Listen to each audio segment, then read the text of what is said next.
Hi guys, welcome back. I hope you had a wonderful weekend. So today we are on chapter 4 of Charlie and the Chocolate Factory, and chapter 4 is titled The Secret Workers. The next evening, Grandpa Joe went on with his story. You see, Charlie, he said, not so very long ago there used to be thousands of people working in Mr. Willy Wonka's factory. Then one day, all of a sudden, Mr. Wonka had to ask every single one of them to leave, to go home, never to come back.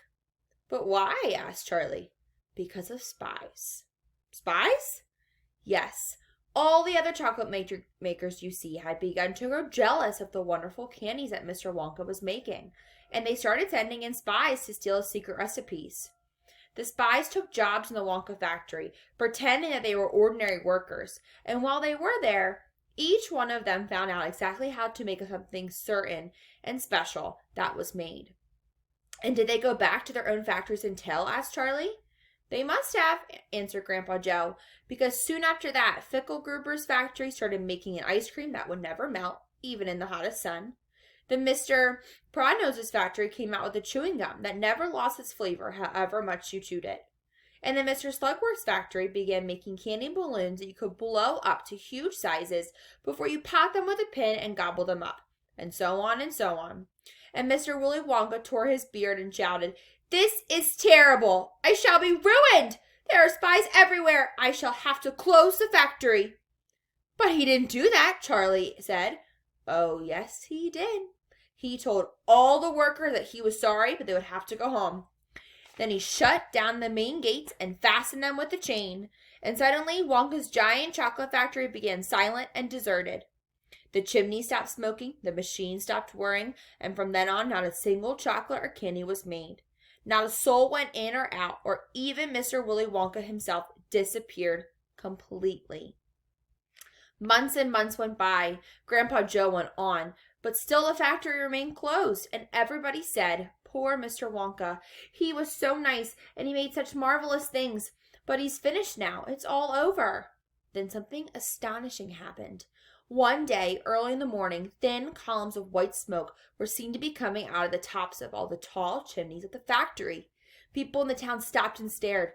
"What's going on?" they cried. Someone must have lit the furnaces. Mr. Wonka must be opening again."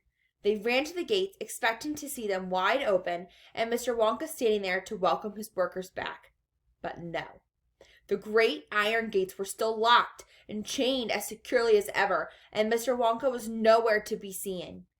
"But the factory is working," the people shouted. "Listen, you can hear the machines. They're all whirling again, and you can smell the melting chocolate in the air."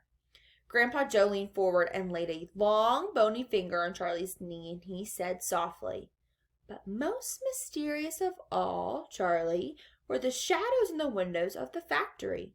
The people standing on the street outside could see small, dark shadows moving about behind the frosted glass windows."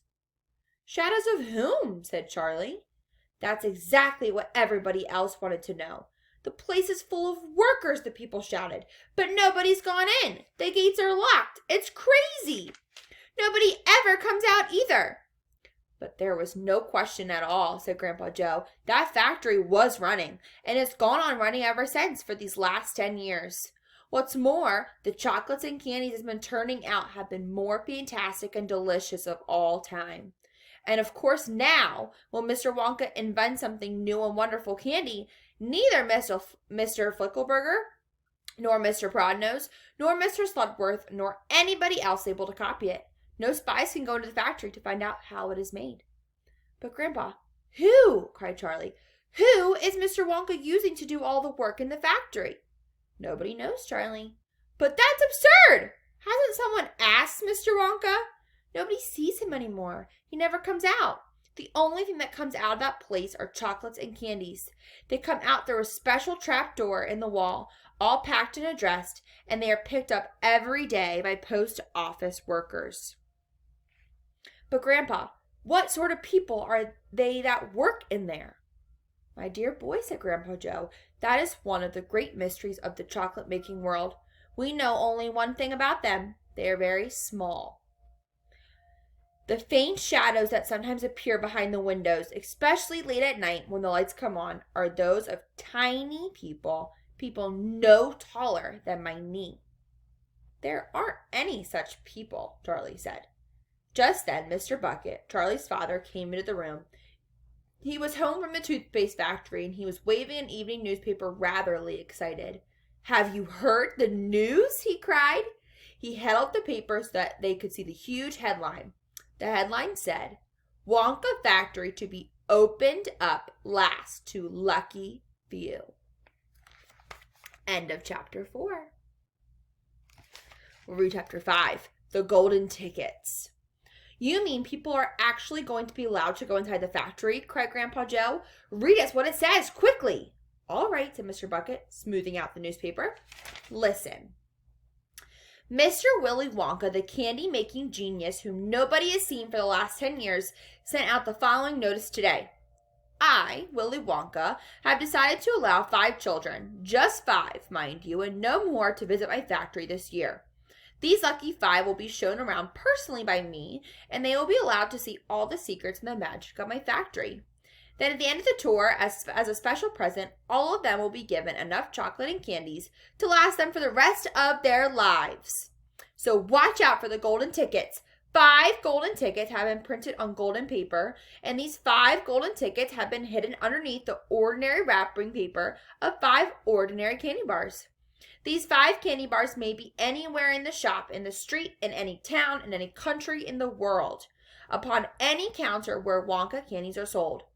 And the 5 lucky finders of these 5 golden tickets are the only ones who will be allowed to visit my factory and see what it's like now inside. Good luck to you all and happy hunting. Signed, Willy Wonka.